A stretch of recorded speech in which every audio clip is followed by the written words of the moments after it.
Well, it seems that your journey has ended. Very sorry about that. It was always going to end this way, of course. If it weren't by me, it would have just been by some other, terrible thing. Just, you could not imagine how terrible it would be. Just, I get scared thinking about it. I'm glad it's not me. It reminds me of a time I was speaking to my good friend Orville. We were sitting on a park bench watching the pigeons. I was on the left, he was on the... Oh, wait, was I on the right or left? Anyways, it doesn't matter. We were sitting on there watching the pigeons. And I said to Orville, "Friend, those birds are frozen." And he kind of looked at me like I'd lost my mind. But I reminded him that it was winter, and often birds will sit in a tree until they freeze.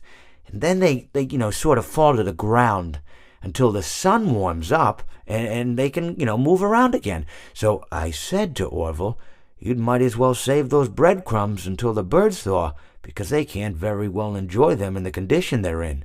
To which he asked what I meant, and asking what condition the crumbs should be in before he threw them to the birds, assuming that I meant the birds couldn't enjoy the breadcrumbs in the condition that the crumbs were in, when in fact I had meant the birds could not enjoy them in the condition that the birds were in, considering that the birds were frozen.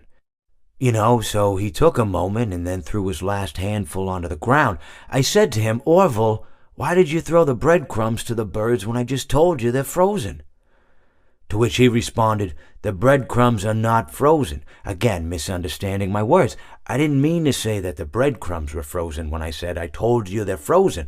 I'd been referring to the birds.